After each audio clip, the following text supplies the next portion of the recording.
All right, ladies, gentlemen, party people, and TikTok lovers, welcome back to another TikTok reaction.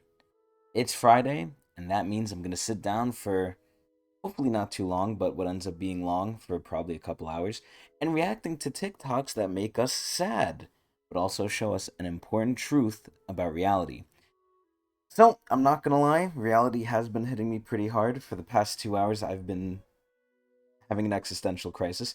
But thankfully, the thing that drives me out of that is doing these reactions and streaming on Twitch TV/Technics channel. So you can go watch me there. I stream there every day. Let's not waste time and let's get right into the reactions. So right here we have Dr. Uh, I don't know how to say his name and I don't want to butcher it to be mean because this is a very smart man. However, even though he's a smart man, he seems very jaded at the world, and I don't necessarily blame him with all the things we see. So he's probably going to deliver some bad news to us. So as always, as I always describe in the beginning of these episodes, we are very much behind in the amount of videos we have to watch. Every time I go on TikTok, the algorithm knows me well, and it sends me a lot of depressing dark dimension shit. And because of that, I send it to this account, as well as, some videos from my friends that they want me to put on here, I'm assuming, because they send me some depressing ass shit as well. So, because of that, and because this is only a weekly thing I do, because it's not too popular, at least yet, but it's coming. It's coming. But anyway, because we're doing so slow with it, we're not gonna get to a majority of what I want to get to. And, I'm gonna be honest, the website for TikTok still fucking sucks. I shit you not, of those 2 hours of my existential crisis, about almost 1 hour of that was me trying to get TikTok to work because the more you DM yourself on here, the further back you have to load videos, and then the more the website fucks up. So I had to clear cookies a bunch of times, I had to finagle it, but I'm worried one day it's gonna go so far back we're gonna have to make some, like, I don't know, bootleg version of viewing this. But anyway, I'll worry about that. That's more on the Chris side. Without further ado, let's listen to the good doctor. The depressing doctor, but either way, the good doctor, and I don't think he's a surgeon. Okay, I promise to Ooh. talk about why rich people in China would flee en masse if the yuan became exchangeable. First thing, So, obviously, this doctor, we've seen him before. He talks a lot about China. Obviously, China is a very big topic, at least right now. This is on May 19th, by the way, I'm recording this. It should come out a week later, but I sent this to myself about a month ago at this point. So, we're a little behind the times, but still relevant. Still relevant. Has to do with BRICS, China trying to dethrone the dollar, as they say. And we've seen some videos before about, the potential risk of the dollar getting dethroned from the global reserve currency. One of China's biggest enemies is honestly themselves, and I think this guy really highlights that. the smog. When you're rich, you can avoid a lot of unpleasant things, but you still have to breathe. And China Oh, accounts for yes. about 50% of the world's coal consumption. So it basically means Jesus. the whole country is doing barbecue 24/7 nonstop. Oh So my you might think, god. why not just upgrade the energy? How? There are about 500,000 factories in China. Whatever rural county you travel to, there are a bunch of crazy ass production lines running overnight. Because How everything's many made in windmills can China. you build? No, coal it is. By the way, if you travel to China, don't just stay in Beijing and Shanghai. Just drive a few hours in any direction and get off the highway randomly, and you will find some authentic real shit. Okay? That sounds like the start to a fucking horror movie, I just want to say. But anyway, more on this. So essentially, what he's touching on is a very important thing that we haven't had too much of on this series, and that is climate change. So, a lot of what we talk about is the economy, rent, money, economics, government, especially in the United States, but overall worldwide, and corruption. But a big thing that we don't really touch upon that really should be touched upon is the environment. The environment is one of the most important things, and excuse me, much like the debt ceiling, we are ever closer to passing a point of no return, where similar to the U.S. economy defaulting, the world is gonna kind of default, and we can never go back to the way it was. Now that's happening, more recently than not, and it's pretty scary because that's something that affects everyone no matter what. A lot of the economic things we go over, they really only affect like the lower and middle class, which is the majority of people. But there is people that are exempt from it, and that's the upper class. Upper, middle, and lower, no matter what, is not exempt from environmental changes. And it's ironic too because one of the most recent videos I sent myself, ironically enough, about an hour ago when I was on TikTok questioning life, was an environmental video. Are we going to get to it in this episode? No. Are we going to get to it in the next episode? Probably not. Are we going to get to it in 3 episodes from now? Maybe. Let's keep going. Okay? You guys remember the districts in Hunger Games, right? Yes. Like, don't just stay in I the read those capital. It's books. lame. And the second reason that drives them away, the schools.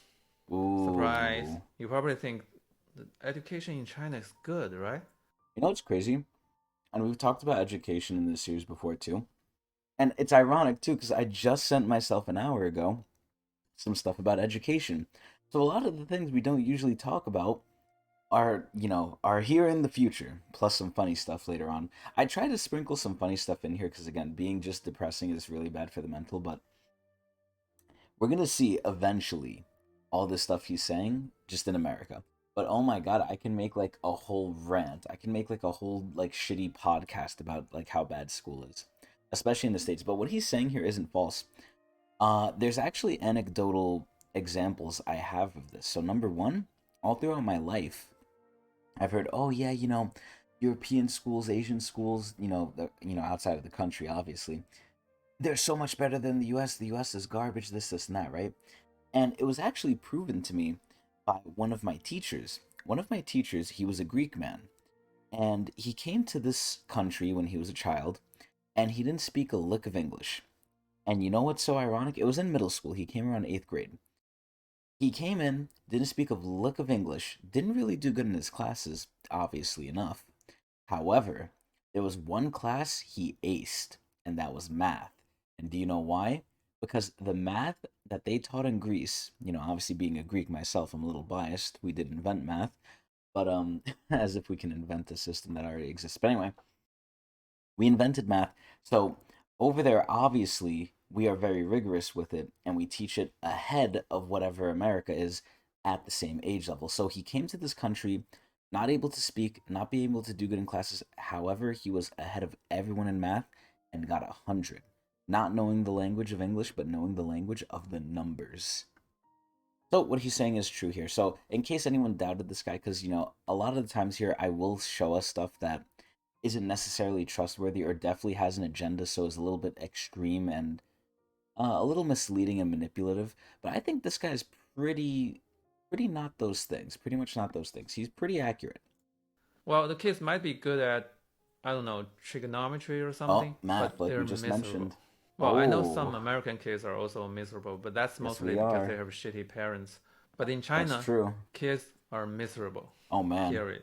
If a school lets the they're children to be brainwashed too. happy and free and spirited and imaginative, the No, principal is probably gonna get in trouble. and Well, killed. this may be outdated information, but back in my years, when I first heard that American high schoolers are having sex, Whoa, what I is was like, that? damn, what kind of capitalist hell is this? Okay, that's kind of like sad. I don't blame him for having that view because obviously you grow up in the environment, you just, you're fed what they tell you. But like, bro, this is why we have declining birth rates. Well, one of the reasons. There's a lot of reasons why we have declining birth rates. A lot of socioeconomic reasons. But besides those, like, bruh, in high school, this guy was like, "Oh, people are having sex. They're in hell." Like, what the fuck? I mean, granted, we're no better here. It's like the stark opposite here. I have a friend who works in a school, and I've also worked in a school. And, here's more anecdotal evidence for this. We would, I don't want to say see because that makes it sound like wrong and pedophilic, but I would basically know, and, just take my word for this because it was told to me and, it was also found out by staff that, and it was happening near us, that these middle schoolers are fucking.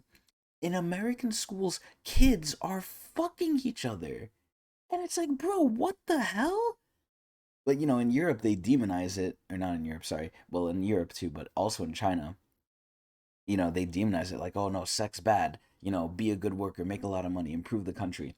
In America, our education system sucks. Granted, we are a little happier, and we're just fucking as kids. What the hell? The third reason, legal risks. Of course, the rich people are Yeah. normally politically connected, but sometimes your connections can be a curse. I don't know Yup. if you guys heard about the Great Purge by. It's almost like a mob. It's like a gang in America. So for those of you who don't know, for my overseas viewers, which ironically enough, a lot of my Twitch viewers are not in America. My thousands and thousands of viewers. But ironically enough, right? In gangs, once you're in for life, and it's very hard to get out. It's a very sad cycle. Comrade Stalin.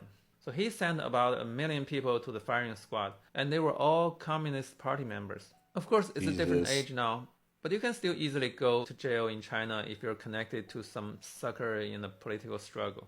Oh To be yeah. clear, you have to bribe someone to be rich, but who you want to bribe is Whose ass do you want to kiss? really just a gamble. Yep. And have you kissed the wrong ass of the guy that's gonna give you up to kiss someone else's ass? And all of them eventually just want to kiss the guy's ass at the top, Winnie the Pooh. The last thing I want to mention is entertainment.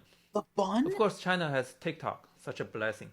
Yo, I love TikTok. No lie, and I'm not joking here. I fucking love TikTok. It's scary.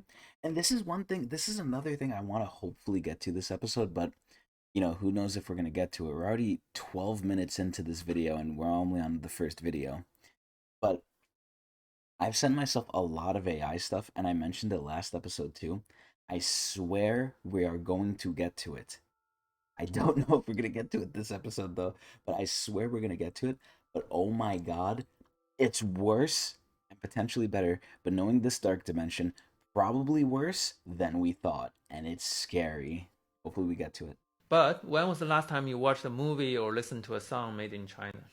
How can a Never. 1.5 billion people not make any blockbuster entertainment? Because It's Xi the same Jinping reason doesn't I'm want them TikToking in to. English instead in my native language. It's not like you guys are paying me or anything. The truth is, the Chinese language is basically mutilated by censorship. There's so many Bro, they're censoring everything, even their language? things people are just too scared to talk about it. Even when I talk It's about true. them from Social credit, their social credit's gonna go down. Bro, like, it's so sad. I make this series, right, to really like show stuff, but it's like the people who are exposed to this, right? Like, what do they go through?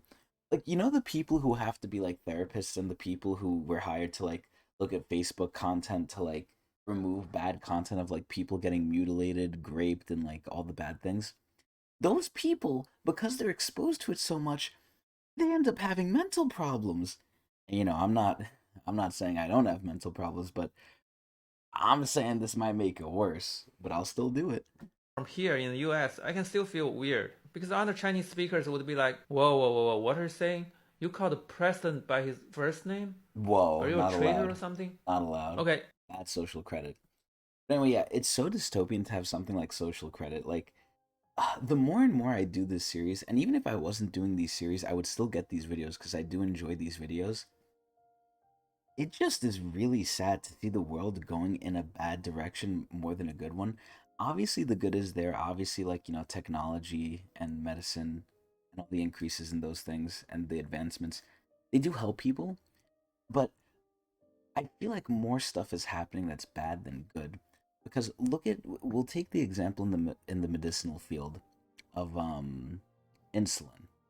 Insulin is an advancement to help treat something that unfortunately is all too common and even more common in the United States, right? Blood sugar.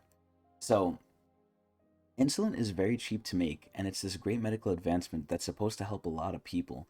And this is more just me assuming because I don't know. I heard it from somewhere, but I didn't fact check it. Which I really do believe in fact checking, but I have not enough time and I'm too lazy and I go through too many existential crises. But anyway, I heard this story of the guy who invented insulin. He did it because he wanted it to be cheap. He wanted it to be accessible. He wanted to help people. But look at overall we're better than we were before because we have insulin. but now it's been taken and it's been freaking like, it's going to cost an arm and a leg eventually to get, and it's a needed thing. And you know who did that? The greedy freaking pharmacies, the pharmaceutical companies, big pharma. Granted, it is getting better. It's still not where it should be, but it went from really bad to not as bad because of Bernie. I heard Bernie is like, combating the prices and stuff, which I believe they put it to like 20 something dollars, which realistically, I don't even think it should be that high. From what I heard, it should only be like a couple dollars at most. But, it is what it is. Well, it's not it is what it is, but it is what it is because people won't really change it. Whether that's because of them or whether that's because the system is so stacked against them they almost can't anymore, I'm still trying to decide that. But anyway, very nice video from Dr. Hugh Lee. Huey Lee. I hope I said his name right. I really like it's correct. But anyway, thank you, Dr. Huey Lee. Next. Hey guys, the big Oh, news Jesus, this is loud. yesterday was that a visibly relieved Federal Reserve finally found the scapegoat they need, Oh, so they yes. can just admit, Economics. yeah, Economics. it's a recession. Yes. As CNBC put I it, gave quote, this to myself fallout last from the U.S. month. banking crisis is likely to tilt the economy into recession, according to the Federal Reserve. And you know what's crazy? Keep in mind that I sent this to myself last month, and now we're almost, we're nearing the end of May. We're kind of getting to the end of May. It's gotten even worse. It's so bad. In other words, okay, fellas, go ahead, break the news. Our butts are covered. And that's now, all they the care U.S. has been clearly headed for a recession for about a year Clearly. now. We actually had the magic 2 negative quarters of shrinkage early last year, which had been the widely recognized definition of a recession. Yes. So every single time since World War II that there were 6 months of shrinkage, the Jedi Council at NBER would bestir themselves to mumble, "It's a recession." But not this time. This time they say, nope, this is fine. Perhaps As Joe Biden would say, our economy is strong as hell. it's because there was an election right around the corner and Joe Biden needed some help from his friends while the Wow. NBER doubtless needed a budget bump and some fresh Oh. office chairs. So more people kissing the ass and sucking the cock. So what happened next? A U.S. economy limping along right above the waterline with real growth averaging 0.7%. Now that's about the same as population growth. So treading water with just a little bit of water getting into the nose. And you know what's crazy? Both of those are declining. In fact, the main thing keeping the water out of the nose has been the labor market, The thing that which they is don't itself like. resting on some very sandy ground. For starters, The labor market is the thing the Fed is trying to actively kill. And I say kill obviously very strongly, but they're really trying to take a bat to the head to the labor market, similar to what Negan did in Walking Dead. So they want to make more people unemployed, and they want to cool the labor market because the labor market's too hot. And it's like, what the fuck? What this guy's saying is basically the labor market is our last buoy. It's our last lifeline in the water, and the Fed wants to pop that. in early COVID, tens of millions of Americans dropped out of the workforce since they Good were for paid them. to stay home. Yes, that In was some me. cases, That they were was me. mandated to stay home. That was me as well. This means historic labor shortage, so restaurants, roofers couldn't find workers, so they either had to pull 16-hour days or they had to close down themselves. Jesus. This is so sad, and I often think of it as like a dichotomy, right? And this is where luckily I was on the good side of COVID. COVID for me was such an amazing time because obviously I'm an introvert. Obviously I make videos and stream all day in my free time at home. I don't want to go outside. So COVID basically told me, hey, stay home and we're going to pay you. And I'm like, okay, cool. All right. And I did that. And I loved it. But other people, it was like torture for them. And I felt so bad. Like, oh my God. And the fact that people's jobs and their income got pegged to this, it's so bad. There's going to be an argument later on, not in this episode, and hopefully I'll remember it for the one in 2 or 3 episodes, but there's going to be an argument I think I sent to myself with landlords. And there's a big argument of oh, because of the moratorium, landlords can't get their money, but why should we feel sorry for them?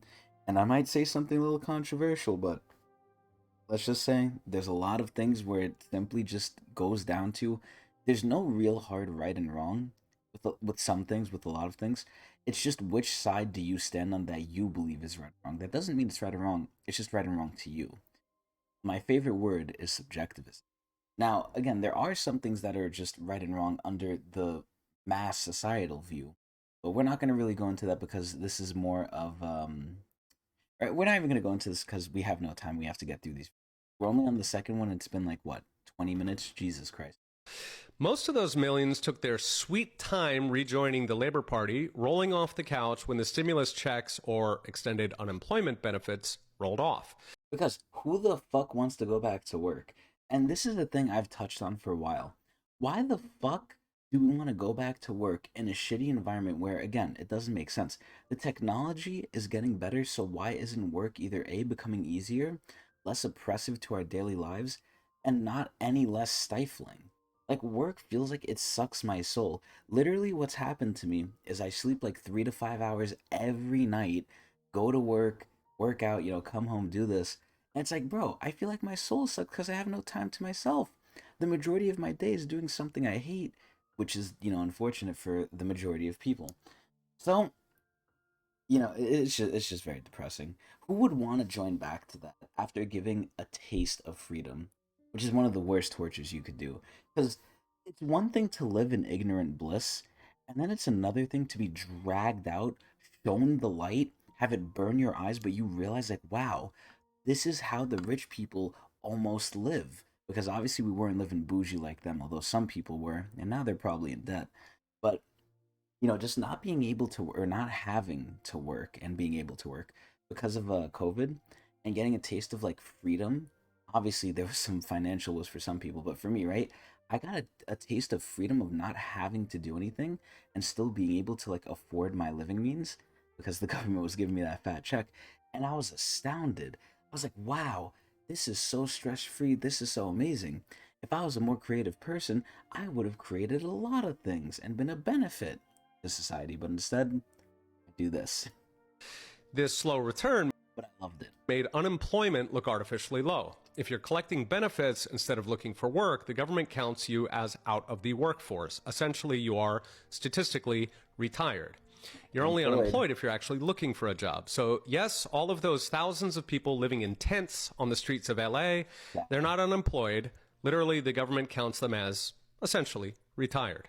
And that's another important thing, and I've mentioned this in another episode.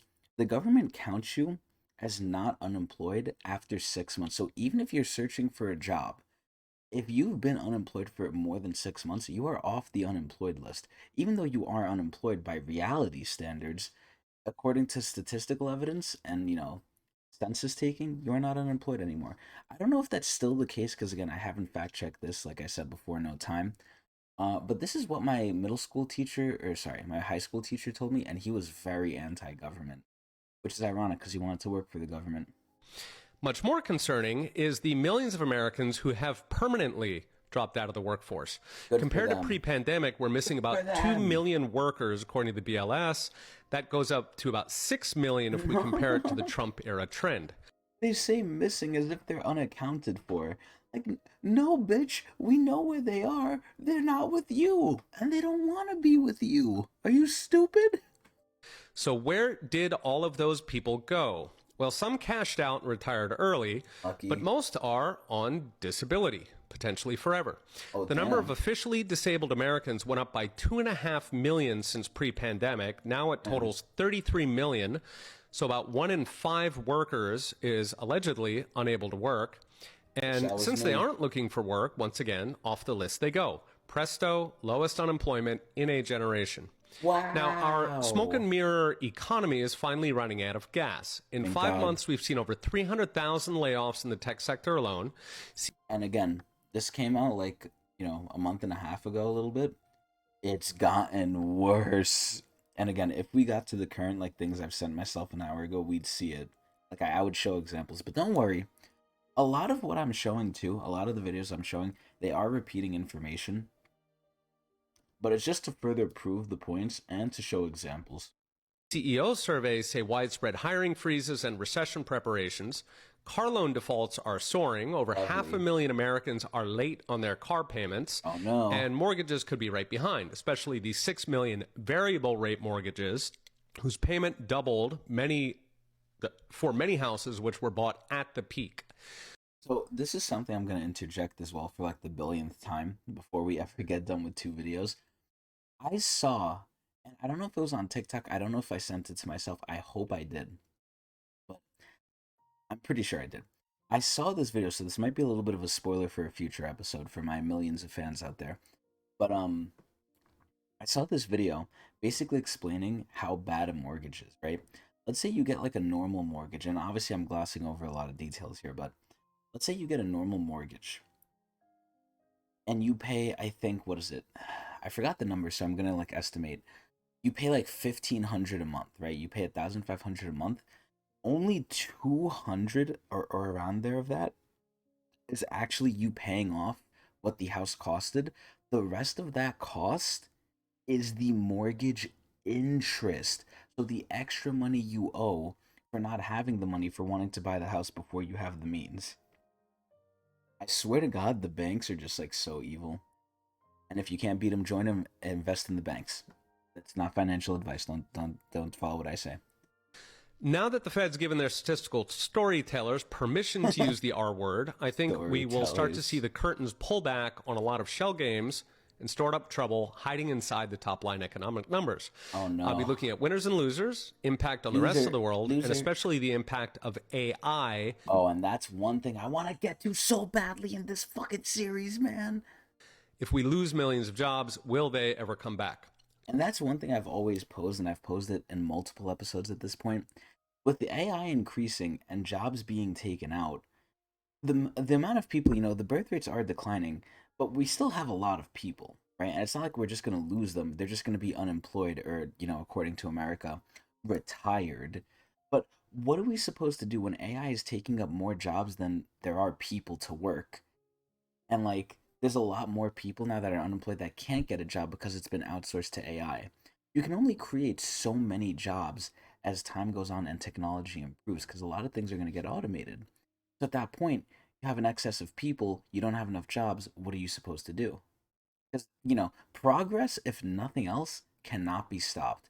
It can be slowed, but as long as humans exist, it's not going to stop. So there's lots happening, and we'll be watching. See you next time. All right. I'm pretty sure I sent more stuff of myself about Professor Stonge. That's his name. I don't know how I feel about Professor Stonge yet. He seems pretty credible. I mean, obviously, I have a little bit of a distrust for the education system, but not the people in it. A lot of the people in it are, and I'm talking about the staff, they're victims of the system. The biggest perpetrators of it are like the people in charge always, and they will try their damn hardest to convince you it's not them and it's someone else, but it's most likely them. But anyway, he seemed trustworthy, but I still like the doctor, what was this other guy's name? I promise. Dr. Huey Lee more. Huey Lee is like a really personable guy. This guy just seems like he's like having a class like online through Zoom and like he's teaching us. And he obviously seems like, very knowledgeable, but there's a big difference between like being personable and being confident. Hey guys, yeah, shut up, Professor Stonge. But he seems confident to where like even if he's wrong or if he's trying to mislead us, it's very easily maskable. But with the other guy, Huey Lee, because he's so personable, it feels like more truthful. So, yeah, I don't know why I compared them, but I just want to put that out there. Again, don't take everything I'm saying and showing here as sermon or gospel, because I know my millions of fans love everything I say, but always question, which is what I do. Always question. What about Jeffrey Epstein? Why do you think, there is no more info on that? It's just been So obviously, heavy conspiracy theories right here. brushed under the rug, I don't know, what do you think?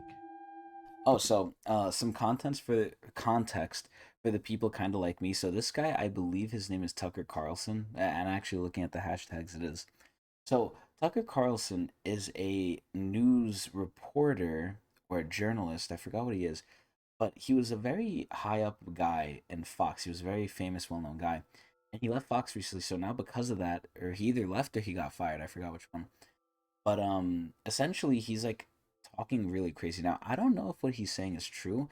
I don't know if he's just trying to stay in the limelight right now. I don't know if he wants attention. it could be a whole bunch of things. And then again, in this dark dimension, in this day and age, you have to question everything. Like you really do, unfortunately. Because look at the AI shit. The AI shit is like faking stuff that we think are real. The Drake and freaking the Weekend song everyone thought was real, but it was AI. But anyway, let's keep going. It's crazy though. Well, they don't want to expose people, but I mean, why can't we talk about it? Oh, well. Why are people so afraid? Like, It's not allowed. We don't know where he made his money. Yeah. He was not running a hedge fund. That's not true. $600 million recovered in cash and assets in his estate. I wish think I had that's that right, much more than money. 700. I just So where'd scream all that all money go? day. Unknown. The second thing we know for a fact is that he was killed in federal custody. He was murdered in the special housing unit of Bruh. federal lockup in Bruh. Manhattan. Bro, that's where I'm at. Okay, just think about this. First of all, never trust anything in New York. In New York, you might think you're safe. You could still get shanked. First of all. Second of all, just really listen to how Tucker Carlson's going to describe this. Like, the system is so rigged if this is true. They moved someone out of his cell. They put two people, one of whom was not even a full-time prison guard, on duty. None of the cameras trained on the cell worked. They were all out of it course. that night. Uh-huh. They locked Just the that night. front of the special housing unit that had 8 cells in it, but then they opened all the cells inside. Bruh. So who was it? Who were these people? Can't tell you that. Really? You Can't can't tell tell you me that. that. On the basis of what? Meanwhile, Scared for his Bill Barr fucking lied. life. We reached out to Bill Barr like, hey, why don't you come on and explain why you lied about Jeffrey Epstein's death? No. And he was killed. yeah. By Wow. whom? No idea. The list of people who wanted to kill Epstein was so long. Jesus. It could be anybody. Wow. This is where what I said before, right? Like in China, if you're rich, it's almost like a gang where once you're in, you're in. If you try and leave, you get killed. I feel like it's just like that being rich in general. If you mingle too much with the rich people, being rich gets you cut off from society. It makes you like unknown to reality. Or, well, everyone's reality is a little different, obviously, but it makes you unknown to the reality of the majority of people. And, not to say you have to be rich to have that happen to you. I'm a person who stays inside all the time, so I wouldn't say I'm the best gauge of reality either. However, the rich people, they are very unhinged and they're very disconnected from how normal things work and how normal things operate for normal people, quote unquote. Because a lot of a lot of the times going now forward in this dark dimension, we're seeing more and more people do crazy ass shit where they're not normal people. A lot of people aren't normal people. A lot of people are stupid people, but a lot of people are not normal people. But whoever did it, here's the one thing I'll say. Whoever did it was able to do it in the most secure lockdown in the United States of America Yeah. and then get away with it. Whoever Yup. killed Epstein clearly has a lot of power. I mean, like, if I said to you, I want you to kill this guy in the special housing unit, federal lockup in Manhattan. you'd You be gotta like- have some pull. You'd be like, I'd love to kill him, but like, how do you do that? Yeah, yeah. Right? It'd Right. be pretty hard to pull that off. Well, someone pulled it off. So that tells you Crazy. a lot about that, whoever that group of people was. Hmm. They're no one to fuck with. Yeah, honestly. You could be in the most secure lockup in the middle of Manhattan or wherever the fuck it is in Manhattan, right? 2 guards are on you, cameras are trained on you, and somehow you'll still die and no one will be like caught for it and it could just happen. It's so sickening how much power these people with money have, and it's scary. Because they can do what they want because they get away with it because they make the rules, like I always say. Anyway, thank you, Tucker Carlson, for that very depressing dose of reality. Do you know how Go much next. money you have to make? Jordan Peterson. So Jordan Peterson, he was introduced to me in high school by my good friend Debubin, and Debubin, he really liked Jordan Peterson, and I kind of liked him too. But I've heard a lot of mixed opinions about him, and I don't know how to feel because I don't know him too well. I do like some of the ideas he talks about, although again I don't know them. But yeah, he's definitely a mixed bag. In order to be in the top 1% in world. Oh, I remember what this is now. So a lot of the times I forget what we're watching currently because we're so behind. But oh my god, I remember this. When I heard this, it shocked my mind. Like, it actually gave me shell shock. Let's actually restart it and let me not talk over it like a doofus. Here we go. Do you know how much money you have to make in order to be in the top 1% in worldwide terms? Oh, worldwide Yeah, terms. yeah, It's a because Worldwide terms. So we already know the top 1% in America is like something crazy. Like the top 1% of the top 1% own like 90% of like the bullshit, right? In America. Or like 99, who knows what it is now, 95, 90, somewhere in the 90s, right? Like the very few people own like almost everything in America, so the number's probably really high. Listen to this. Well, number. we don't. We're not. $53,000 a year. It's 32. You Dollars make $32,000 a Yeah, year. You're in the top 1%. Yes. Let's say you can have. You know how That's insane. Number one, and I want to put this, the reason I sent this to myself is, to show everyone else and like how crazy this little fact is. But also to show you guys quality of life, and I've touched on this before, right? What kind of quality of life can you get with the money you're making? So I'll use the example of here, right? Back in the day, before inflation really became a thing, Americans used to work for about $2.50 in the factories and the assembly lines. And Ford had this great idea to double it to $5, right? Now, $5 today, you would die. You would honestly die or become homeless, which would probably lead to your earlier death anyway. So, $5 to us isn't anything because look at the cost of everything. You could be making $1 million, but if everything costs a billion, that million means next to nothing, right? It's all subjective on your environment. This is where, like, even though if you're making $32,000, you're in the top 1% of people, I'm almost in the top 1%. I almost make $32,000 after taxes. So I'm almost in the top 1%, but I guarantee you, people who make less than me around the world probably have better lives than I do, better quality of life, better financial, like, health. Like, it's crazy. much money you. Anyway, thank you, Mr. Pearson. Let's go next. It's okay to be angry about capitalism. Ooh, okay, so obviously we have Bernie here, and again, some controversy about capitalism. I'm not necessarily pro-socialism because I do understand socialism comes with its great, great issues. Don't get me wrong, I know. But, we're kind of suffering, or the majority of us are suffering through capitalism, so I'm not against calling capitalism out and considering other things. That's not to say I'm championing communism, or not even communism, but socialism as well. But I'm just saying, like, we got to look at all the options and ideally make a system that incorporates the best from all of them. But yeah, I won't go too far into that because that's more of a discussion video, and this is a reaction video. Although this could be counted as reacting, but I want to get through these fucking videos. Why did you think now was the time for this message? And why okay? It seems like you feel that there's a degree of resistance to the idea of any criticism of the Golden Goose. Look, Brainwashing. Tony, this country faces enormous crises. It does. It's important that we have a serious... It does, and I'll say this, I've said it before, I'll say it again. It faces enormous crises because they are not needed to be faced. They are implemented, or they are there because of greed of people. People cause the majority of the problems that can be fixed. Like, they're very easily fixable if people just weren't greedy. Humans are humans. discussion about those crises. Economically, what's going on in America? Simple reality is the We're people shitting on top, ourselves. the billionaire class, are doing phenomenally well. That's like, oh my god, it's so sad. The low end of the chart is getting lower and the high end is getting higher. The rich are getting richer and the poor are getting poorer. Like, it's one thing to say it, but it's one thing to see it, and I see it a lot after work. After work, when I go by St. Patrick's Cathedral and I see all the homeless people, I always say it always grows. The line of homeless always grows. But the rich are recording record profits, and the biggest thing that doesn't make sense is these rich people are making more and more profits, but people's wages are increasing less and less, pegging it with inflation. Where, how are these places making more money than ever, but they're paying their employees less and people's quality of life is going? Answer: greed. Meanwhile, the middle class continues to shrink. And in the richest country in the history of the world, today, over 60% of the American people are living paycheck to paycheck. That's fucking Virtually disgusting. every city in this country has a major housing crisis.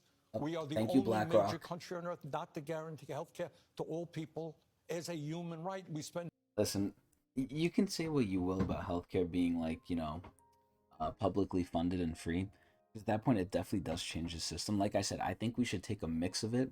Healthcare should be free at a base level, and then you can pay to get better ones. But then, at that point, obviously, you have the creeping issue of prejudice.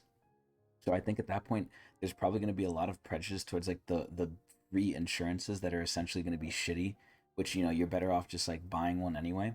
So free insurance basically becomes like almost null and void. It's like the insulin argument. It's better than nothing, but not where it should be. Like, okay, free insurance for everyone is going to be good, but if there's a paid alternative, which there should be, because if you pay to go ahead, if you have the means to do it, it's going to help research and it's going to get you what you need faster. Money talks, right? And unfortunately, that's the way it is. But at that point, the free insurances are going to be bad when compared to the paid ones, because the free ones are going to get treated like shit because there's better alternatives. So, excuse me. Whew. Yeah, it's basically like insulin. It could be good. It is better than before, but it's not anywhere where it should be.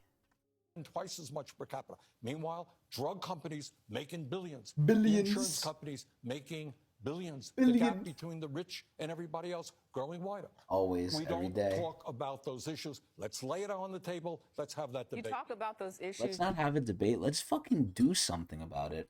Of course, talking is the first step, but like I always say, I don't think talking is going to be enough. You lay them out very well here in the book, and you say things. I wonder if he really wrote that book or if he had someone ghostwrite it for him. Shout out to all the ghostwriters, man. It's so sad. It's like playing support in League of Legends. The AD like gets all the credit when you do like a majority of the work. And I'm an AD main, so I can say that we had heard from you on the campaign trail many years ago. But I think what the American people struggle with is how do you change a system that appears to be broken in so many ways? And the people who are, the ones breaking it are the ones who wanted to stay in place and they have the power. Let's put it, that's a good question. And the answer is this system is working very, very well. Yep. He's dodging the question though. People who own this network. She asked, how do you dismantle it? He's basically agreeing with her saying it's broken, but that's not what she asked. She didn't ask, is it broken? She's asking, how do you fix it?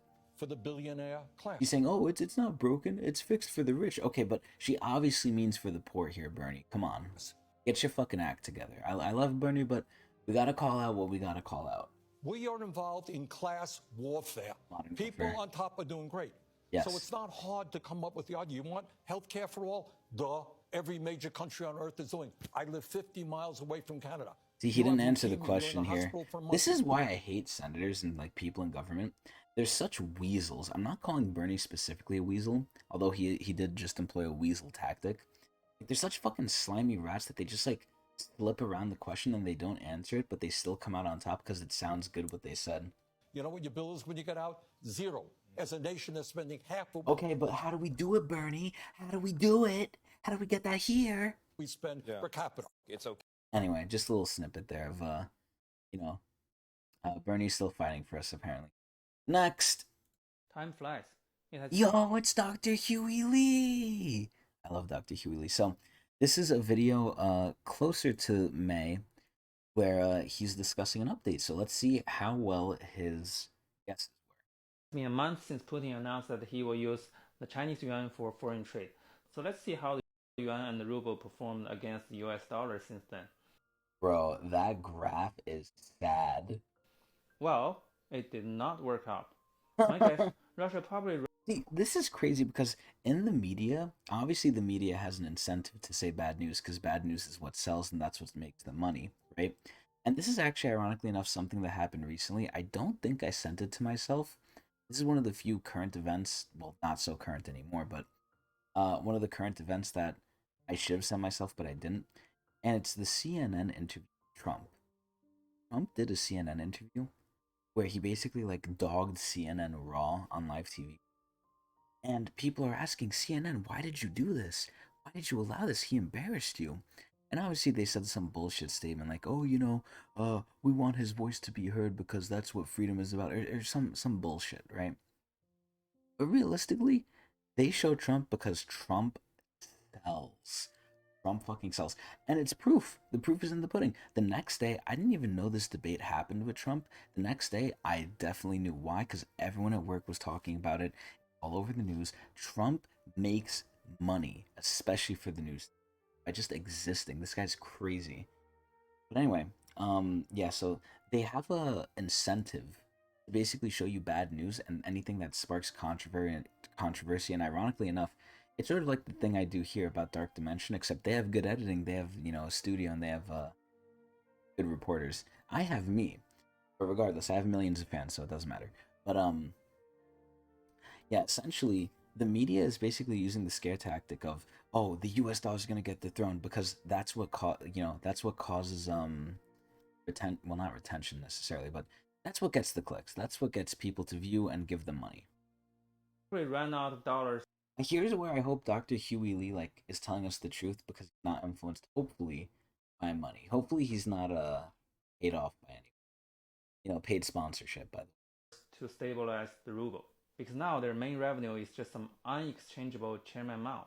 But Putin had to save the ruble, so they probably found some black market in Hong Kong and started selling the Chairman Mao for some Ben Lightning Rod Franklin. That probably stabilized the ruble, but at the expense of the yuan. Damn. So let me say this again. Whenever you want to make some decisions, whether it's financial decisions or moral decisions. Also, I just want to point out, I don't know if I'm 100% accurate in saying this, but I think he has a Black Panther shirt, which is really cool. Holy shit. Don't listen to this guy. I've seen enough smart asses being like, I don't trust anything the government says. It's all bullshit. And then, that's me. In the same breath, they started citing what Putin says. Wait, is Putin not government or what? That guy has been ruling Russia since the Clinton administration. If he ain't government, I don't know who the fuck is. If you're smart enough to not trust the US government, good for you. But how can you be gullible enough to trust any of these guys? Honestly. Just because they are lifelong presidents doesn't mean they have more fucking wisdom. That's worse. Being a lifelong president is bad because as a person, you are going to change throughout your life. You will. Like, anyone who says they don't is lying to you. So throughout their lives, they're going to change. At some points, they're going to be better for being president. At some points, they're going to be worse. They're going to be unfit. And the problem is, it goes up and down. Sometimes they're good. Sometimes they're bad over the years. That's why no one person is the best fit for all of time. It's a change. It should be a changing thing. It's not that simple. If it's that simple, then why not just remove the term limit? Make my man Joe Biden a lifelong president. How about that? Yeah, it's not going to be for much longer, I'll tell you that. If you don't trust the US government, good for you. There are actually a lot of countries that are more transparent and less corrupt. You know what's sad? Everyone likes to bully the US, and rightly so to an extent, because we are so big and we're like, it's like the cartoon of, I believe it's FDR, his big stick policy. We basically rule the world with a gigantic fucking stick, where if you don't do what we want, that stick's gonna hit you. The stick being sanctions. Sanctions at best, warfare at worst. Or assassinations, and we destabilize your country through illicit means. But, essentially, America gets a lot of the brunt of oh, look, their government's so corrupt, they do so many bad things, but they think they're good, yada yada yada. All the big governments get this. America gets it, China gets it, Russia gets it. They all get it. They're like, oh, you think you're so good, but you're corrupt, and then they show examples of how they're corrupted.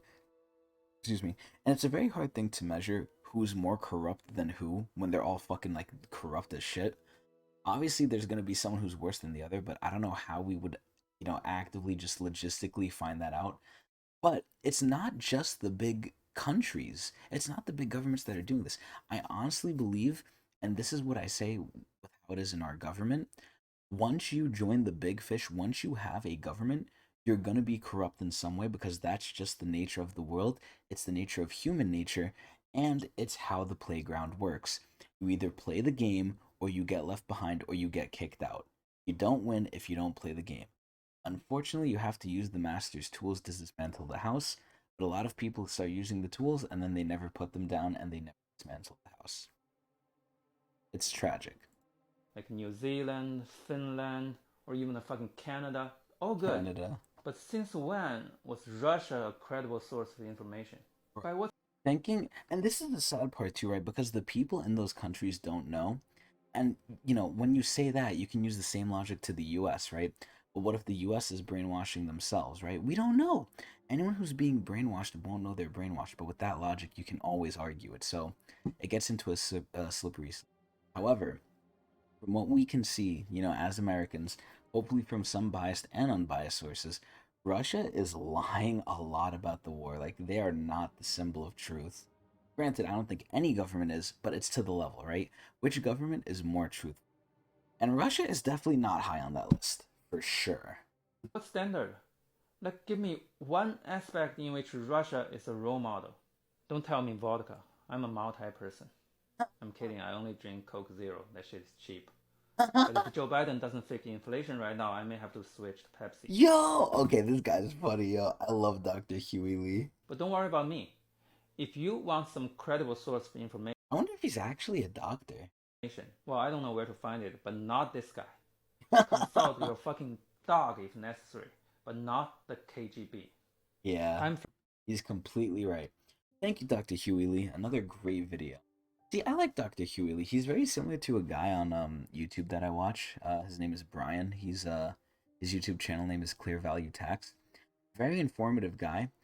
Unlike Dr. Huey Lee, Brian from Clear Value Tax, he's not as jokative. This guy's at least a little jokative, and it's good. It's good to always sprinkle in some comedy, which hopefully we're gonna get to a comedic video soon. But I really appreciate it, and it can't be forced. Like, he can't overdo it, and he can't try for it. It needs to be natural, and it needs to be sprinkled in. It needs to be peppered in, which I think Dr. Huey Lee does great. But anyway, now that we're done with the Huey Lee sucking session, let's go to the next video. Whoa. Oh, so this was, again, common news about half a month ago. A little bit over half a month ago. Crazy shit happening in the world, man. Look at this shit. Iran got an oil tanker. They thought it was the US. No, it's not the US's. Oh, but it's coming here, right? Oh. Okay, well, a lot of ships come here. Okay. Yeah. Wait, whose is it? Wait a minute. Oh. Oh, no. He's like, what? What did you do to my oil? Iran is like, ah, shit. So this is a little comedic one. This one was pretty good. It was still a little, I mean, it wasn't really depressing. You could see it as depressing because you can connect, or I can connect, almost anything to something depressing. Like, oil, I can connect to the environment. It's ruining the environment. That's ruining our world. That's ruining our quality of life. It connects back to greed, which connects back to economics. Because now the oil companies are, charging an arm and a leg, and they're making billions. Billions. So I can connect anything to something bad at this point, which is, it doesn't make me happy. It's actually very sad. I don't like to do it, but I do it naturally because I guess that's how all this stuff has conditioned me. But anyway, yeah, this was supposed to be funny. Anyway, let's go to the next one. Good morning, bad news. Oh, Jesus Christ. Okay. So, good morning, bad news. We've experienced him before. You all know how I feel about this guy. This guy is definitely very charged and I think a little manipulative with at least how he shows the information. But he does technically cite his sources. I haven't fact-checked his cited sources, nor will I. But let's just assume that he's closer to being truthful than other people. Companies are saving millions of dollars every year with this Billions. one weird trick. Hiring children as young as 12 to work dangerous jobs for less than minimum wage. Since 2015, according to the U.S. Department of Labor, child law violations have more than tripled, hitting... Oh, lovely. You know why? Oh, I mean, honestly, there could be 110 reasons why this is. Number one, and this goes in again into more common, more current events that I don't think I sent myself. I'll use Florida as the example. So right now, Florida and their, amazing leader, Ron DeSantis, he decided to outlaw immigrants. He decided to get rid of all the illegal workers, all the immigrants. So a lot of the jobs that were taken by immigrants that were essential jobs, housing, roofing, stuff like that, they're just gone. Farming too. A lot of that is gone now, and now Americans have to do the job, which you would think like, oh, Americans are going to get more jobs. This is good. And at the surface level, I thought that too. What ended up happening is these Americans are not as hardworking as the immigrants. And, we can get into why that is, because the immigrants obviously have an incentive. They're worse off. They need the money. They value the money more. And they're also not as educated, so they don't understand the value of their work. And, moral of the story, they should start a union. Everyone should start a union. But, they're replacing the workforce of immigrants with Americans, and it's vastly worse. They complain that the Americans are slow, they don't want to work, they're quitting, they hate the job, they're not productive. Meanwhile, the immigrants are going crazy. So it's actually forcing Florida, it's forcing a lot of people to basically gang up against Ron DeSantis to either try and get him to like reverse the decision or basically find a way to allow immigrants back because it is hurting. Already our economy is hurting, but Florida's economy is like hurting even more now on top of the federal like bullshit we're dealing with. It's crazy. Hitting nearly 4,000 just last year. This is children as young as 12 working in dangerous meatpacking facilities and in metal fabrication. Bro, are we back to like the Upton Sinclair's The Jungle again? Like I've mentioned this before, right? With Upton Sinclair and like how he went into the meatpacking industry as like a fake reporter or like a fake worker or whatever. Muckraker, I think it's called. And he exposed it for how bad it was, how bad the practices were, which then, prompted the creation of the FDA. But like, are we regressing now? Are we regressing to kids working again in factories? Most of these exploited and underpaid children coming from migrant families in poverty. But instead of strengthening child labor laws, 13 states have either introduced or passed laws to eliminate child labor protection. And it's for the sole reason that adult workers are refusing to take severely underpaid jobs with no benefits. So instead of paying them what they're worth, companies are successfully lobbying to change the law so that they can hire, underpay, and exploit children. Bro, how sad is that? Hey, we don't want to do this crappy job that, like I said before, sucks our soul unless you pay us more from your record profits. So what is the persons in power solution? We're not going to hire you. We're going to change the rules around so we can hire children, and we're going to pay them less than you. Yeah. Dark dimension, man. And somehow that's not even the worst part. Many of the states rolling back labor laws are also seeing massive numbers of undocumented and unaccompanied child migrants, reflecting a severely broken immigration system that can't protect. Why did Joe Biden look so sad there? Children legally seeking asylum. And yet business owners don't see this as a crisis, but as an opportunity to take advantage of vulnerable minors with no support system in a foreign country by rolling back the bare minimum protections that exist to prevent the exact kind of extreme exploitation that we're seeing. Okay, you can't tell me this image right here on top of what he's saying is not like charged. Like this doesn't convince people, that this doesn't drive some sort of narrative. Like this is an image that definitely inspires a certain emotion in people, or at least guides their thought. Like, bro, this is highly manipulative. Look at this. This is just ridiculous. This is honestly just ridiculous. But yeah, one thing I've come to the conclusion of, and it's a very sad reality, but people, especially the businessmen, the rich people, like I said, they're disconnected from reality. A big thing of how that is they don't see people as people. They only see profit. They would not piss on you if you were on fire if it didn't make them money. If it made them money, they would do it. If it didn't, they would leave you burning on the side of the road, similar to Fire Punch. But anyway, yeah, it's really sad how the rich people are. They literally don't see people as people. They see them as profit. Today. But granted, at that point, it begs the question, like, are these people supposed to be your caregivers? Are they supposed to take care of you? No, but we should have at least, like, just a common respect for everyone, right? If we all had a common respect for everyone, things would be a lot better. But anyway, let's go next. When you have a bullshit job, like and me, you're doing medical billing. I want to kill myself. God. Fill this out. Dude, how sad is that? That scene right there, that just breaks my heart, because we're in a society now where like suicide, especially amongst men, is like so high, right? And obviously like men are, there's a sort of stigma around men and emotion, which it is changing, as time goes on, but it's changing very slowly in select parts of like, bro, that kid is like, yo, I want to die. And he's saying he wants to die, not because he wants to die, because he wants to get help, because he doesn't. This kid does not want to die, but he's saying he is because he doesn't know what else to do. So he's going to a medical place saying, hey, I want to die. Obviously, if you're telling someone you want to die, unless you're me, you don't want to die. If you wanted to die, you wouldn't tell anyone you would do it. So he obviously doesn't want to die. He just doesn't say anything else, and he doesn't know what to do. And this lady can't even get off the phone, because I don't even necessarily blame her. Obviously, she's a dickhead for it, but this is where, especially in my job, I deal with a lot of emotional people who have gone through a lot, and, they cry to me, they do all these things, and I don't know what to say to them. I don't know what to do. And the unfortunate part is, and this is where it relates back to the lady, is when you do it for long enough, you become desensitized to it. And desensitization is one of the most sad things intellectually, just thinking about it. It helps, obviously, to get through what you need to get through. But, like, bro, is it bad? It's like a cost. It's like you're losing part of your humanity. So sad. Like, oh my god, that scene breaks my heart, man. Or you're working for a company that burns down Puerto Rican women's homes because they didn't pay their What mortgage on the? time. I focus on the immigrants, Once they find out they're getting home, they sign where you tell them to sign. Don't ask questions. Yeah. When you do That is sad. And ironically enough, I've dealt with that too.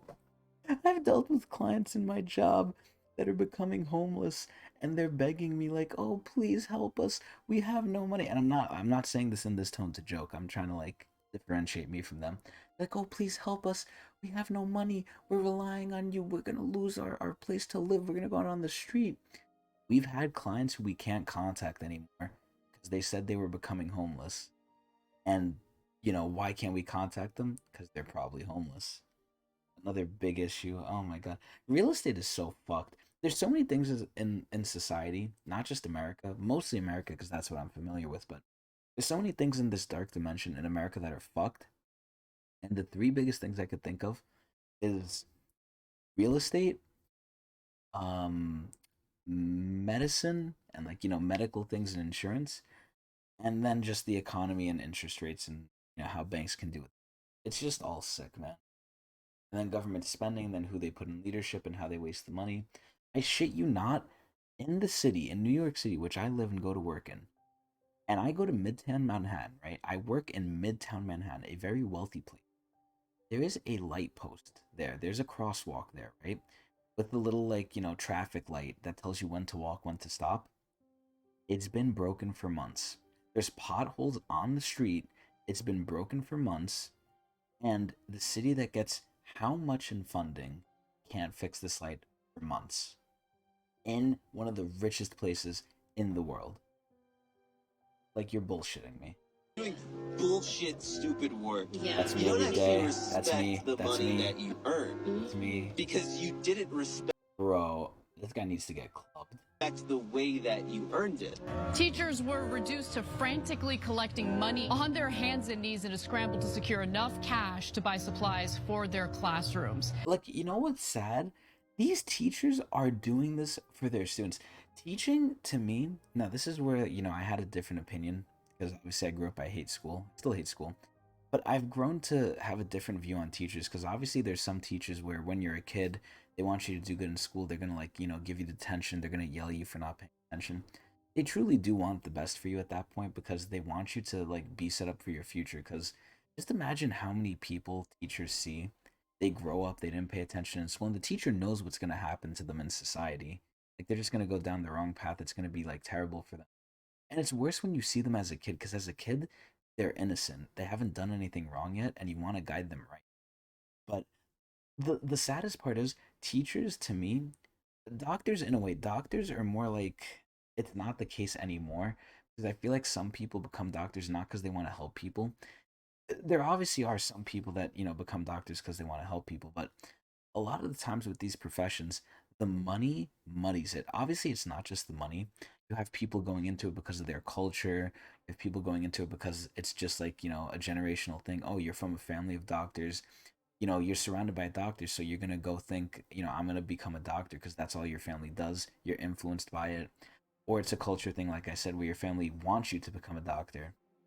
So a big thing is, though, the money's there. The money's there, the money talks. So a lot of people become doctors, not for any of those reasons, but just because they want to have money. And the main reason anyone should be a doctor is to be a doctor, to help people. That's the majority. It should not be for money. Although the money helps, right? I think they make a little bit too much money. Granted, for what they have to go through, it is warranted, but it attracts bad apples, essentially. Now, this is where the argument doesn't hold up for teachers, because if you're a teacher, you don't make jack shit.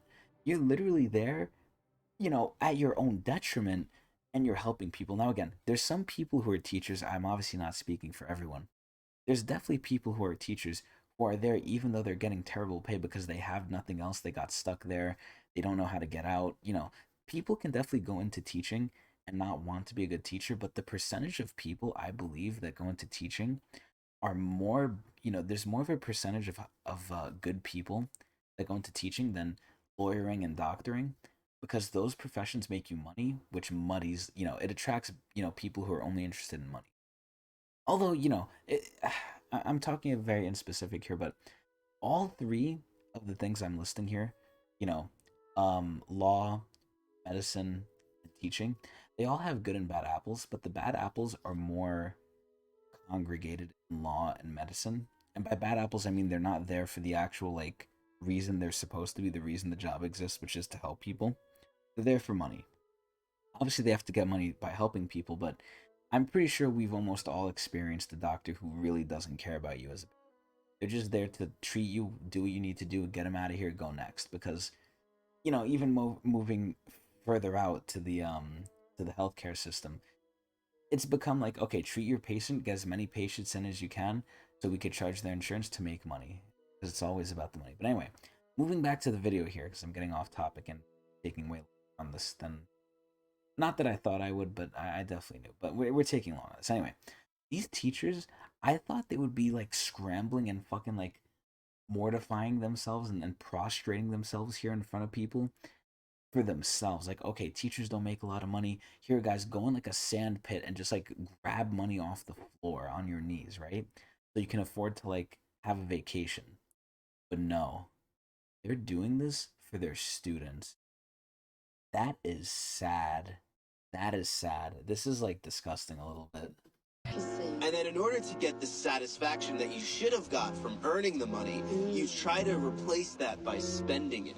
Yeah. Last one of you to take your hand off this $1 million stack of cash keeps it. You know what's sad too? So there's two things I want to say. Hopefully I'll remember both of them.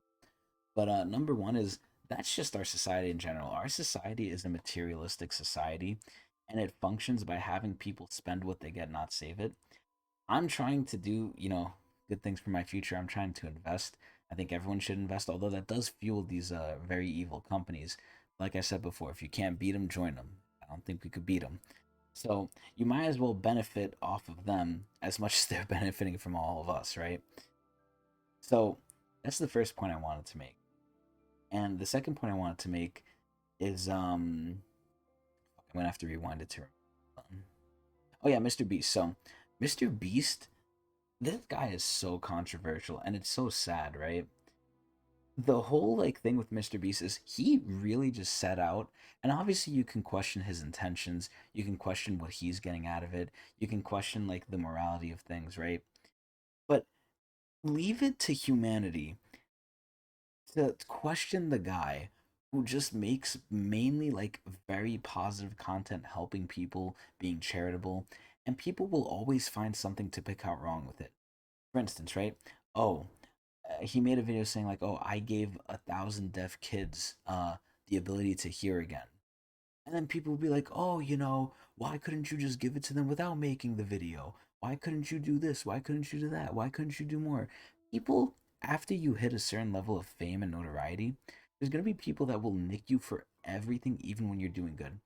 I don't think I ever showed this on the series, but if I ever find it, I will fucking show it in an instant in this show, in the series. And it's of these people giving away free water, right? People are giving away free water. I might have talked about this before, but I don't remember. But anyway, this guy comes up to them, and he already wants to start issues. He's like, oh, what is this? How much is this? They're like, oh, it's free. He's like, it's free? What's in it? They're like, nothing, it's just water. He's like, no, you're lying. They're like, no, we're not lying, it's just free water. He's like, what makes it free? He's like, oh, well, the advertisements on it help us give it to you for free, because, they get free advertising. Oh, so it's not free. Like, no, it is. He's like, why are you lying? Like, he's just giving an issue for people who are trying to sell free water. And again, like I said before, you should question everything, because obviously, they're getting free advertising, which isn't evil. But you always have to question, if it's too good to be true, it probably is. Probably. And what is the other person getting out of it? And if you know what they're getting out of it, you're at a better position not to be influenced by it. But I personally don't think, with this example I introduced of, they're giving away free water, it's just it has advertisements on the bottle. I don't think that's too evil. Just color me silly. Man, if you could have just advertised shows to me on the bottle, as long as it's not some like sick shit, man, I don't care. Just give me the water. Water should be free anyway. But it's crazy. Anyway, yeah, I feel like they're always gonna ding Mr. Beast for like anything he does. And obviously, you know, he's doing something smart. He's doing something mutualistic, right? Okay, I'm benefiting these people, but I'm also benefiting myself to help in the future more people by gaining popularity through making these things videos. A lot of people don't understand what he's doing is a symbiosis, or at least that's what I think it is. I don't even know how I'm gonna spin it all. This is unreal. 3 MacBooks. Okay. Bruh, I saw this part. I guess, you know, again, the more I watch these, like while we're reacting to them, the more I remember them. I saw this part, and the first thing I thought of was, yo, I would buy the most expensive thing in the store and just resell it to get fucking money. And one thing I do want to bring out about Mr. Beast, yo, I don't see him coming to the Bronx, man. He likes to help people in need. He ain't ever come to the Bronx. 7 iPhones. 7 iPhones. Bro. That's insane. So people have this really sick mindset where they spend money as a means of catharsis for reconciling with the meaninglessness of their lives. And also as a way to feel happiness, because that's what we were taught. A friend of mine died. The amount of items in the Shein package is more than the amount of fucking boyfriends I've had. Wow. And you create a culture of people who Jesus identify Christ. more The environment, being consumers than workers or fathers or mothers, right? Yeah. A lot of our traditional roles and a lot of like historic things that people used to be are kind of eroding. A big thing about that is, you know, the changing times, obviously, you know, society becoming what it is. But the biggest driver of that is technology. It's social media, it's technology, it's interconnectedness. I think that's the biggest driving change. And, you know, that is also toe in toe. So it's not just technology, it's also just, you know, the consumer culture. It's the culture of capitalism that is also just driving people to like value these things. That's all that's shoved down their throats. 'Cause that's what makes the rich people richer. Anything that is actually fucking real. It's sad, man. It's sad. Very nice video though. Next. Oh, I love this guy. I fucking love this guy so much. Last time he had a crowbar, but dude, this guy's so cool. I love his channel name, News Updates for Real. Like it sounds fake, but it's not. See, this is a guy who's also trustworthy. I feel like I trust him more than like actual news. I hope that doesn't mean they get popular and then they get corrupt, because it's like Uncle Ben says, with power and money and fame comes great responsibility, because it can corrupt you. He didn't really say that, but, you know, I added that. The news! Did you hear it? Oh my god. Oh, you talking about how New Zealand, Australia, France, Canada, and Uruguay have all issued travel warnings for the United States of America? What? Or perhaps you're referring to the 2 military helicopters which crashed over Alaska again. Again. Yo, this is scary, man. This guy is basically me if I made short form content and it was good. Killing 3 American soldiers. Oh. No! No! Train derails into the Mississippi River. Oh, great, another one. And remember, this was like a month ago almost. Or perhaps you're referring to the thousands of tequila bottles which were seized at the border containing liquid meth. Oh, yeah! You know, at a certain point, with how bad the world is and how bad I show like the world is, I almost can't blame people for wanting to drink liquid fucking meth in their alcohol. Tequila! Also no. How about the fact that the USA is claiming Sudan is way too dangerous to evacuate its citizens, but meanwhile every other country in the world seems to have successfully done just that. Oh, also there's suspicious planes flying over forest in Chaska County, California. Kim Kardashian officiated her friend's wedding. Who cares? Is there anything she can't do? And you know what's sad? I think he includes this at the end. I mean, I could just be talking bullshit, but I think he includes this at the end, this part at the end here of like, you know, Kim K had this, Kim K had that, because of all the pieces of news, the majority of people are gonna know and care about the last one more than all the other ones, because it's the most bullshit. Like, people don't care about the news unless it's something big like Trump or like, you know, Russia detonating a nuke or something. Like, the news about celebrities is just way more popular, which is why, you know, Trump is the proof in the pudding too. Trump is basically a celebrity. I mean, he was, and he still is. He's a politician. Well, I don't know if he's a politician, but, you know, he's basically a celebrity. Like, honestly, it's crazy. Next, thank you very much for News Updates for Real. I like this guy. I like this guy.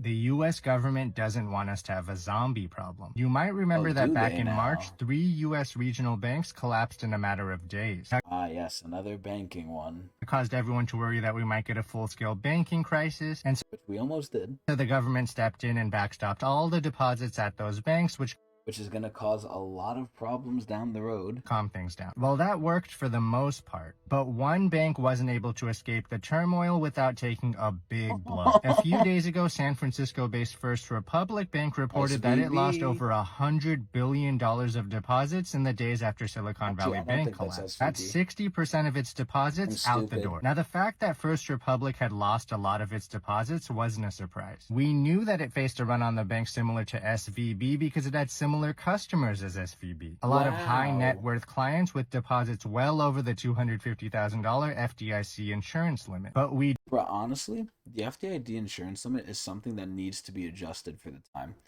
Back in the day, $250,000 was not something your average Joe could get to. And it still isn't. But more people can get to it now than back then because of inflation. So this number in the future definitely needs to be readjusted, because 250,000 does not mean what it used to mean. Because again, inflation. They should honestly have like a changing rate for inflation, and it should never go down unless inflation goes down. Like on a graph, if you see historic inflation, yeah, it might go down momentarily, but unless it goes down back to what like it used to be years ago, then it should not be lowered. The FDIC rate, if it's pegged to inflation, should never decrease unless, you know, inflation is going into the negatives. We did. I don't even know if that's possible. Didn't know that the bank was in such bad shape. In fact, on March 16th, 11 of the United States' biggest banks, including JP Morgan Chase, Wells Fargo, and Bank of America, banded together and collectively deposited $30 billion of their own money into First Republic as a show of confidence in the bank. But you know what's so sad about these things? JP Morgan and Chase and all these other banks. Well, first of all, I own JP Morgan and Chase because, again, you can't beat them, join them. Not stock advice, by the way, not financial advice. But like they are benefiting the most from this. Anytime there's a tragedy, either with the housing market or whatever, I literally look at the graphs of different stocks while I'm at work, and all of them dip in 2008. Why? Because of the housing crash. And then guess what happened after 2008? They jump-started and they expanded more than ever before. Why? Because after a tragedy, these companies come in, lick up the fucking like bodies, eat them, and get fuel from them, and then just like profit. JP Morgan and Chase is probably licking their lips right now at all these banks collapsing and coming in and quote-unquote saving them. I think JP Morgan and Chase is planting their seed in them. Like a fucking xenomorph. But after we got the latest deposit figures from First Republic this week, we now know that that confidence was misplaced. First Republic, for all intents and purposes, is a zombie bank. A zombie bank is a financial institution that's insolvent but continues to operate thanks to government support. If you ask me, that sounds a lot like First Republic Bank. You know what's ironic too? They're saying government support as if the big banks didn't come in and help. And you know what actually probably prompted the big banks to come in to help? Not even from their own, you know, self-greed of, you know, how can we benefit off this? They probably made a deal with the government. The government probably also came to them and said, please help us out. We can't print more money because, you know, inflation. You guys have a lot of the money. Can you help us out? And they happily said yes, because they probably made a deal or are in the government's good graces now. Like, it's so sick, man. The bank is sitting on a pile of assets that are worth much less than it bought them for, and as a result, it owes its creditors more than it could raise by selling those assets. Fortunately for First Republic, I like how this guy is like a young guy. He's in his car. It looks like he's in university or something. It hasn't had to sell those assets, not even to repay the customers who withdrew $100 billion from the bank over the past several weeks. That's because it got a lifeline from the big banks as well as the government. In addition to the $30 billion from the big banks, First Republic has borrowed $77 billion from the Federal Reserve and another $28 billion from the Federal Home Loan Bank System. Yeah, and imagine we default and then the Fed can't pay those back. We're not defaulting though.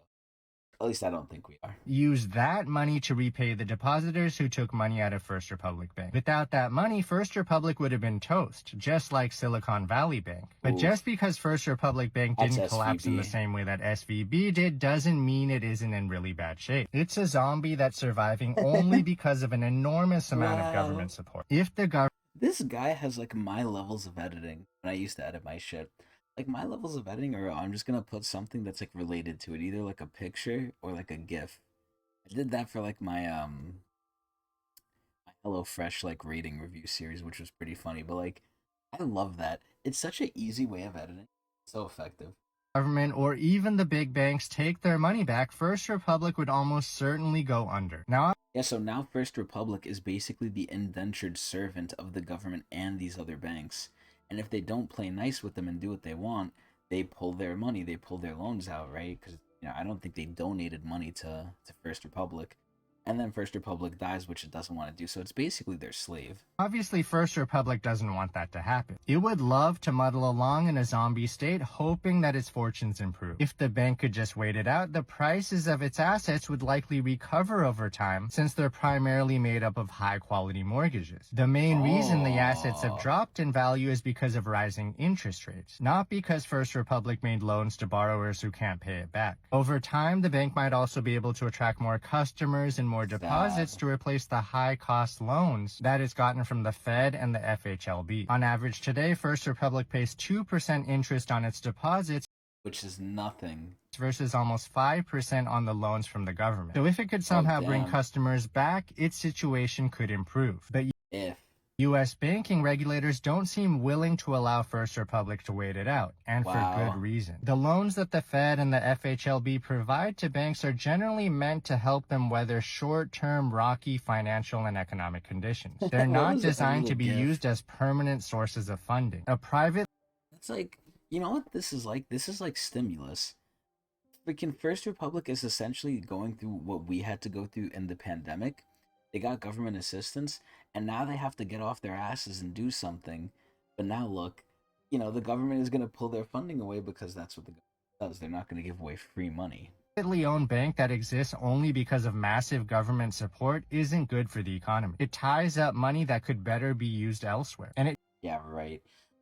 Bruh, it's so sad because I agree the money could be better used elsewhere, but who the fuck actually does that? I'm pretty sure almost every place, especially New York, like I said before, has their budget and they just miss it. There's so much corruption. There's so much corruption in New York alone, where it's like they have such a big budget and public things, things for the public, like traffic lights, don't get fixed. It creates perverse incentives that might cause the bank to take too much risk, hoping that its risky bets pay off and it can get out of its hole, or conversely causes the bank to restrict lending too much because the bank is in debt. Bank is less likely to make new loans. Zombie banks were commonplace in Japan in the 1990s and in Europe in the 2010s, and they contributed to the weak economic growth in those regions. So banking regulators in the US, like the FDIC, are unlikely to allow First Republic to stay in a zombie state for long. Over the past few days, they've been pushing for the bank to sell itself. Unsurprisingly, though, no one has been interested in buying First Republic Bank outright. After all, why would you buy a pile of shit? It's insolvent. Its assets are worth much less than its liabilities. So what we're hearing is First Republic will most likely be taken over by the FDIC, the same way that Silicon Valley Bank and Signature Bank were taken over. After that, another bank will buy First Republic's assets from the FDIC at a discount, similar to what we saw with Silicon Valley Bank and Signature. The U.S. government... Fuck, I scrolled up by accident. No. But anyway, essentially what's happening here is the FDIC is getting free money. Republic pays 2% interest on its deposits versus almost 5% on the loans from the government. So if it could somehow bring perverse incentives, they're not designed to be used as permanent owned ties that causes the bank to make new loans. Zombie banks were commonplace in regulators in the U.S. bank to sell itself. After all, Silicon Valley Bank and Signature Bank were taken over. After that, another bank will buy First Republic's assets from the FDIC at a discount, similar to what we saw with Silicon Valley Bank and Signature Bank. You might recall that two other regional banks, First Citizens Bank and New York Community Bank, got very attractive deals to acquire SVB and Signature Bank's assets from the FDIC. The FDIC Insurance Fund ultimately ended up taking a $22.5 billion hit from the SVB and Signature Bank failures. So it's looking like we're going to end up seeing something similar happen this time around. Sources are saying that JP Morgan Chase, PNC Financial, and Bank of America are interested in making a bid for First Republic assets after the potential government takeover. Bro, if JPM gets it, I honestly feel like with how aggressive the CEO of JP Morgan Chase is, I believe his name is Jamie, I honestly think JP Morgan and Chase is going to be a fucking giant. They are insane. I think they're the biggest financial institution in the world. I think they are actually crazy. So we'll see what happens. It looks like the regional banking crisis is about to claim a fourth victim, but fortunately this isn't a sign that things are getting worse. The body blow to First Republic took place in the days following the collapse of SVB in March. The crisis didn't get worse in April. It's just that one bank, First Republic Bank, took a fatal blow in March, but has been surviving up until now in a zombie state. That'll probably come to an end soon. Regional banks as a whole seem to be in a much more stable place today than they were back in March. So let's hope it stays that way. Have a great day and follow for more investing insights. Not gonna lie, this guy is very nice. Like, what is this guy's name? Summit Investment Takes. I think this guy's name is Summit. Not associated with the Twitch streamer, obviously. This guy is really nice. I really like the way he does his content. It's very nice, very informative. Like I said, the informative content with the sprinkle of comedy is great. There wasn't much comedy in here. Excuse me. This was more akin to Brian from Clear Value Tax.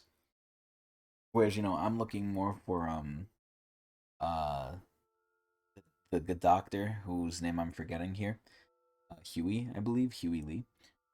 But, you know, honestly, I can respect the informativeness. Very nice. Very depressing, but very nice. JP Morgan Chase is going to become rich, which benefits me. Oh, this one is so good. I'm actually surprised I sent myself this one. So, this one is, it's a little short one, but we're going to have to read the description for this one. But before we read it, let me just show the images here. Come on, Brad, launch the nukes. Oh, no. I like how he has a PPSH. So, this guy right here, Vasily, I'm not going to say his last name because I can't. He actually prevented a nuclear war between the US and Russia during the Cuban Missile Crisis. So, what ended up happening was there was a Soviet submarine surrounded by US Navy. And the US Navy was doing depth charges, right? So, the commander of the ship wanted to launch the nuke. He wanted to be like, okay, they're attacking us, kill them, right? Like, fight. However, this guy, Vasily, as the second in command, argued that, oh, the depth charges are not lethal and they're not a direct attack, and he convinced the other two officers to agree with him, and they basically, you know, agreed to not launch a nuke, not launch a nuclear torpedo. And that decision alone probably caused us to not live in the fucking Fallout world today. Like, we don't have mutants and we don't have fucking Pip-Boys on because of this guy. This is actually insane. And you know what the craziest part is? Of all of this, this is just one of the instances we know of.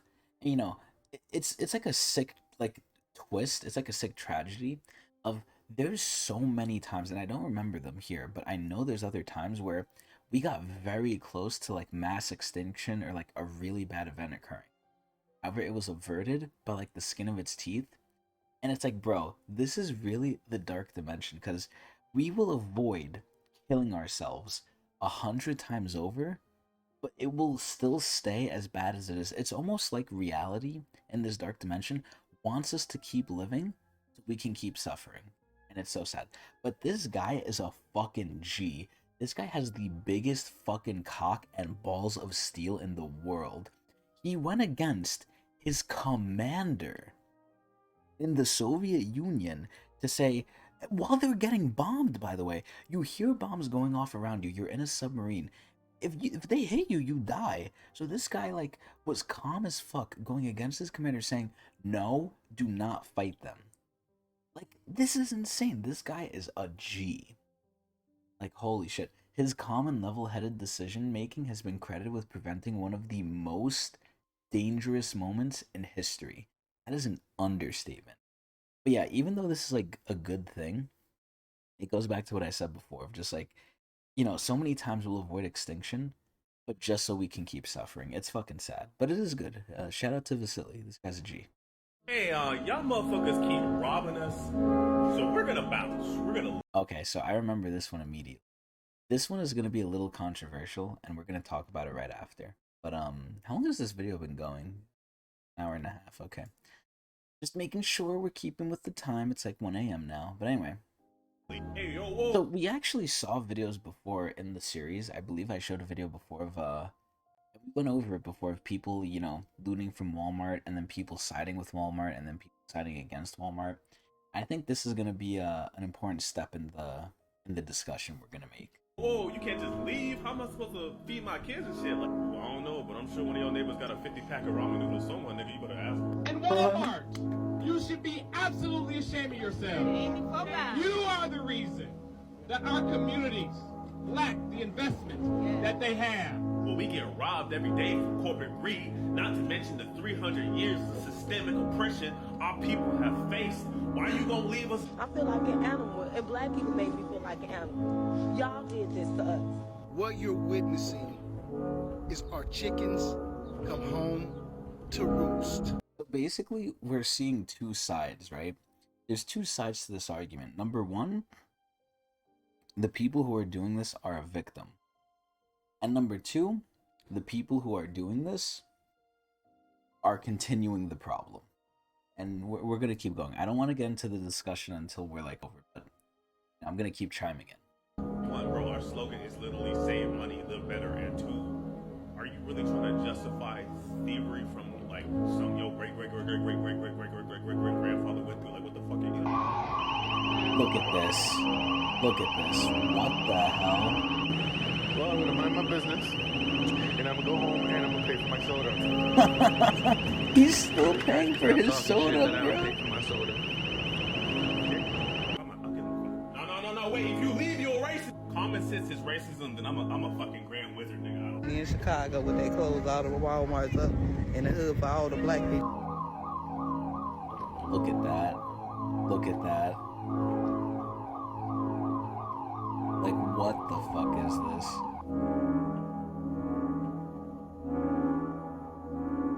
Like, look, the worst part is they got the kid doing it too, right? Now, I'm not gonna tread into too dangerous water here, because, you know, this is a very, very sensitive topic. But, these ladies right here, right? Let me show them right here. Perfect. I clicked on the perfect part. They're teaching this value to their kid. Like, oh, you know, let's just go into Walmart and steal. What is this teaching their child? Like, bro. Like, you know, the argument can always be spun back on me, like, oh, you know, you're being, you know, racist, you're being this and that, because, like, you know, it's not their fault, this and that. Can't we just agree that stealing is wrong? Obviously, there's examples where stealing is a little justified, but just overall, right, in the overarching thing, can't we agree that stealing is wrong, and we should not encourage our children to steal? Because I'm pretty sure, like, these people here aren't teaching their child, like, okay, you know, we're stealing from Walmart because they're a billion-dollar company, they can afford it. You know, there's a lot of economic things going on. We have no other choice, really, with what's happened to us in history and where we are now, and things are really hard societally and culturally, like, we can't get out of it. And, you know, we're forced to do this because of these things. So it's okay to steal from Walmart, but, you know, with this context, and don't steal anywhere else because it is overall evil. No, I don't think they're saying that to their child at all. I think they're saying, go eat some fucking Oreos. And then the child is going to grow up, you know, I'm making a big assumption here, but the child is going to grow up and it could potentially become worse from this. Like, this is not something you should be teaching your kid.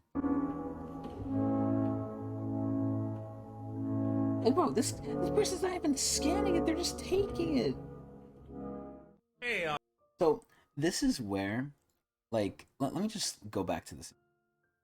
I don't want to get too far into this topic because, like I said, this is a little bit of a dangerous, like, sea for me to get into.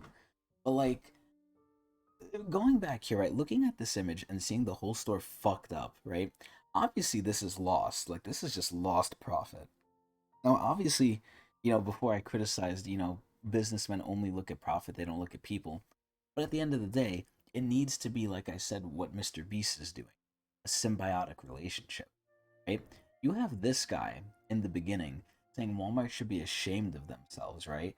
Not only blaming them to be the cause of it, but also like saying like you can't leave. So you're telling me Walmart can't leave? You want them to stay and just get ransacked? That's your solution here? What is the solution here? Like, oh, okay, it's your fault, so you have to keep your store here and have it keep getting robbed because you can afford it. What the fuck? Now again, it's a little hypocritical for me to be saying this, especially because I'm against big businesses, but listen, I'll tell you this, right? Now, I don't know the full facts, so I can't say this with confidence, but I don't know how much Walmart makes in profit. And obviously, they're a big company, so that means they probably do fucked up things. They probably don't pay their workers enough, this, and that. But again, on a broad level, once we start justifying these things, there are situations where I think they are justified. But once we get too loose with justifying these things, it becomes a slippery slope. I don't want us to be that little girl eating the Oreo thinking this is going to be okay going forward. Because it's going to cause a lot of problems, needless violence, and a lot of bullshit. So at the end of the day, like, this is a hard thing where I don't even know where to land. I'm ambivalent in this situation because originally I was against Walmart. I was like saying like, oh, Walmart, take it, right? Like, just take it. You can afford it. Do it. But seeing these images, this is just wrong to say like, okay, Walmart, you have to keep your store open, keep restocking it while these people ramshack your store, right? Absolutely defile it, and you keep losing money, and we're essentially telling you become a piñata, come every day to work, which is set yourself up as a piñata and get beat until the candy falls out. And why is it okay? Because you have a lot of candy. Like, I want to side against Walmart here, but seeing this and just going through the logic, it's just wrong. Like, it's just wrong. But then again, how can you blame the people? Because, what else can they do? Because of society. It's like, what do you even do? This is a dark dimension. This is a dark fucking dimension, man. It's sad. Anyway, that was a really good video, though. It really, hopefully prompted thought. And as always, please tell me your thoughts in the comments. I don't know why YouTube has been glitched recently, but I've been getting no comments in my videos. There's no, notifications, so I might not see them right away, but trust me, I will respond to them. Because I don't get a lot anyway. But anyway, let's go to the next video. Welcome back to Economists Being Wrong About Everything. I'm your host Hazel, and me Hi, showing my Hazel. economics degree the last video You're pretty. is literally the first time I've ever used my degree in my career. That's so funny. Here it is again. That's It's my true. economics degree. GDP. Most economists, when evaluating the strength of an economy, use something called GDP, or gross domestic Tell us what product. it is, and it's Hazel. a pretty gross metric, but Whoa. not just because of the name. Oh. GDP is a measure of everything sold in the economy, both goods, like Sonic fan art, and Oh my services, God. so commissioning someone to draw you custom Sonic fan art. Oh so my the more God. stuff, like Sonic fan art being sold, Oh the better my the economy is doing, right? God. Let's say you have a country where 100,000 people are starving, then there's just 2 billionaires that keep buying the billion-dollar painting of Knuckles off each other. Bro. The GDP of that country would actually look pretty good. That's billions of dollars going into the economy, right? Hazel. So this is, again, something similar to what we do with unemployment. The numbers can't be trusted. Because once you realize how they're being calculated and how they can be manipulated, if there's a chance for manipulation, I think people just have to come to terms with the reality of if it can be manipulated and taken advantage of, it will be. In our world, in our dark dimension, it will be. So, look at this, right? GDP, literally the example she said, I don't doubt that's probably what happens in the real world. Obviously, I don't think they're buying Knuckles fan art, but I'm almost positive GDP now is not a good measure of how well a country's doing. Because like she said, you can have 100 poor people, 2 billionaires, and the GDP of that place would look amazing. It's sad. Dude, it's so sad. That's a ridiculous example, you might say. That would never happen. Well, probably in the has. recovery since COVID, GDP has gone way up, right? That means we're creating wealth, we're making stuff, everybody's doing better. Yeah, the wages of the rich to the poor aren't increasing, and the wealth gap has never been bigger, right? Right? Except 2/3 of all that new wealth went into the pockets of the 1%. And Always. inequality got way worse. Always. What the fuck? What the fuck? As you can see by all the crises. Oh, So yeah. what are we supposed to do instead? There's loads of metrics we can use, but I'll have to save that for my next video. Stick around for that. Follow if you want, but in the meantime, remember kids, with GDP, a tree is worth literally nothing until it gets cut down. That's sad, but true. Yeah, just depressing ass shit. But anyway, it's, past 1 a.m. at this point. We've been going for about an hour and 40 minutes. So I would say we're pretty good to end the episode here. Not gonna lie, we didn't get through too much, but honestly, I did like what we got through. So we're gonna leave a little bit of a like right here on Hazel's video, and we're gonna end it here, and next time we're gonna keep going. We're gonna keep going, and we're gonna have some fun, and I'm gonna do it probably next Thursday or Friday, because next weekend is my birthday weekend, and I've taken a lot of days off for it, so hopefully I'll be doing that. I'll be, having that time to make content, quote unquote. But we'll see, because whenever I have free time and I don't have to work, I end up having existential crises. Anyway, I hope everyone enjoyed this episode. Like I said, I stream every day at Twitch TV/Tecnics channel. Come hang out with me while I chill around, play games, do my usual do. And again, please comment down below if you have any opinions on anything. I'd love to hear them, love to interact with the fans. If anything, I'm a person of the people. I am a generous god. But anyway, I hope everyone enjoyed.